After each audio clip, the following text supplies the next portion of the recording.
And oh my god. The ladies get him absolutely hammered before taking his life. At the same time, Ted wakes up and agrees enough is enough and stumbles his way out of the house. We quickly cut to Harriet and John, who are having a back and forth about the castle, the two women, and Ted. Welcome back everyone to the third video of the spooky season. We're halfway through the videos, which means we're also halfway through the month. I hope everyone's having a good, safe, spooky season so far.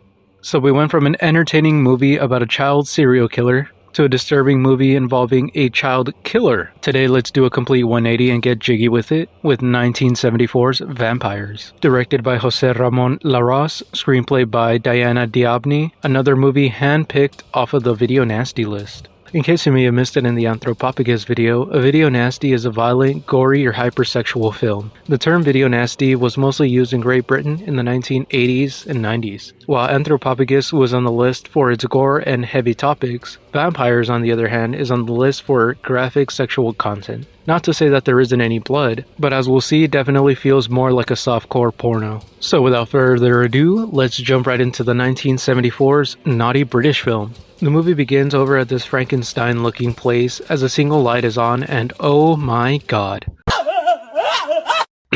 Sorry, I got a little excited there. Anyways, good things can't last forever though. These ladies are shot to death. What's the crime? Love? After the title screen, our main character Ted checks into his suite. Meanwhile, this old man confuses him for someone else. In the following scene, we're introduced to our other protagonist, a couple Harriet and John, who pass a hitchhiker on the side of the road. Wait, is that another woman in the back? Harriet seems to agree, but John does not. They continue down the dirt road, deciding to camp out behind the Frankenstein-looking castle. It doesn't have a name, I'm just calling it that. Jumping ahead at night, Harriet and John talk about the woman or women that they may or may not have seen. When Harriet notices a light, however, it's gone when John takes a look. Once they're asleep, Harriet is awoken by a man's scream. She sits down to drink her water when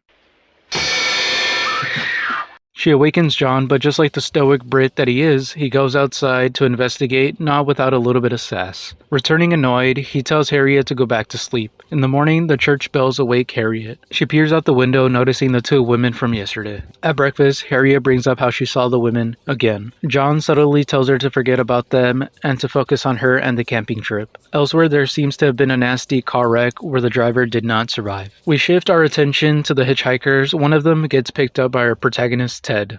What's your name? Fran. Fran. Like Francis. No, just Fran. Fran invites my boy out to her room. He's a little skeptical at first, but as soon as she breaks out that wine, he loosens up. And you know where this is headed. Yeah, boy. After the hanky-panky stanky-hanky, Fran just stares at Ted, not even flinching. The door creeps open a bit. Ted gets spooked. He wakes up Fran, asking her if she lives alone. She reassures him that no one else is in the house. Ted wakes up in the morning alone and injured. Just look at this gash on his arm. He starts to head out of the building, taking that walk of shame. Ted decides to stop by the trailer of the couple as he's driving off. They patch him up and they question him about the owners of the castle. He gives us this vague answer. That's a question I asked myself earlier, and I still haven't found an answer.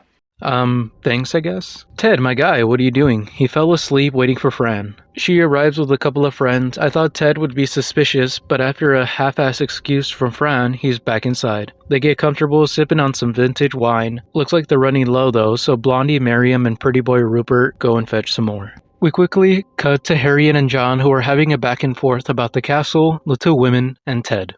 Now you're exaggerating. Poor man came in search of help, which is perfectly natural. You cut yourself and the first thing you do is look for help. John's voice reminds me of Justin Long's accent that he uses for George Harrison in the Dewey Cox movie. Just take a listen. I don't know, I'm just trying to get some more songs on the album. Anyways, Ted and Fran have a little conversation before moving into the bedroom. For aftercare, Fran decides to feed on Ted. Ew. She goes to check on her homegirl and her man, only to find her catching cold feet after causing a lot of damage. Afterwards, in the shower, Miriam tells Fran to get rid of Ted, but she's hesitant. Miriam does a little convincing. Ew. In the morning, Ted wakes up alone again. He decides to head into town before coming across a car accident similar to the one we saw earlier. Holy shit, it's Rupert. Ah, so these two are the ones behind this. Ted heads back to the Frankenstein place for some reason. going straight to the cellar, and he finds absolutely nothing. Fran and Miriam arrive to rescue my guy after being trapped down there all day. She walks him upstairs, offering him wine. I'm guessing the wine must have something to do with it. Anywho, the immediate Slow down, baby. Miriam and Fran decide to take advantage and take turns feeding on him, ultimately putting him in the cuck chair. Now, if I were Ted, all I would be thinking would be this. That's not natural! You're like cats with catnip! At the break of dawn, Harriet does some investigating at the spooky castle, slowly making her way down to the cellar. She's not alone though. Miriam is there watching her, stalking her prey. Before anything could happen though, Harriet is spooked by some bats running into John, who's also in the castle looking for her. As they're walking away, Ted tries to grab their attention from upstairs, but the coochie got my brother acting unwise, passing out. Fran and Miriam once again hitchhike a ride with a rather posh-looking dude bro, who's adamant on mansplaining his expertise on wine. Sorry to disappoint you, but you're wrong. And you still got it wrong. The ladies take Mr. Playboy down to the cellar to show him the whole collection. The ladies get him absolutely hammered before taking his life. At the same time, Ted wakes up and agrees enough is enough and stumbles his way out of the house. He successfully makes it into the couple's trailer. John leaves Harriet to tend to Ted while he goes and starts the car. But surprise, rip John. Harriet goes out to investigate only to get got herself. Rip. We jump to the next morning. Oh, I guess they forgot about Ted. Anyways, he gets in his car before passing out. He's reawoken by a property salesman and an old couple speaking of a legend about two women who were tragically killed in the castle. One of the biggest clutches in all of horror movie history, if you ask me. All you gotta do is sleep it off, or at the very least make your problems someone else's. While the movie was primarily shot and produced in England, it was released in the States in 1975 and then released in the UK the following year. As I stated before, the movie was directed by José Ramón Larraz, who was married to the screenwriter Diana Diabni. Now, before you perverts start assuming things about Diana's sexual fantasies, listen, it was the 70s, okay? Everyone was doing it. As a matter of fact, Vampyres wasn't the only lesbian vampire movie of the 70s. For my research, I found at least 11 films about lesbian vampires. I told you everyone was doing it. Anyways, standouts of the genre include Alucardia, Lust for a Vampire, The Blood-Spattered Bride, Mary Mary Bloody Mary, Vampiros Lesbos, pretty much the most on the nose with the title, and the movie that started the whole trend of the 70s, The Vampire Lovers. So how does Vampyres fit into all this exactly? While it was released in 1975, halfway through the decade, it brought in a fresh concept of sucking blood from a wound on Ted's arm, rather than the conventional neck biting. José Ramón, the director, is quoted as saying, "I imagine my vampires turn almost to cannibalism, to take blood no matter if it's from the arm or on the balls." End quote. I guess that's one way of looking at things. Now for the behind the scenes. When it came to casting the vampires, Larraz wanted one of them to have a certain ethnic quality. So he hired Marianne Morris as Fran, and he casted Anulka, a Playboy model from Munich, as Miriam. Meanwhile, the actor who played John, Brian Deacon, is best known for playing my main man JC in 1979's Jesus, and Sally Faulkner, who played Harriet, was a Shakespearean stage actress. Nice. Lastly, let's go over the filming of the movie. It was shot over a 3-week period. God damn. That's probably the shortest time for a movie I've covered so far.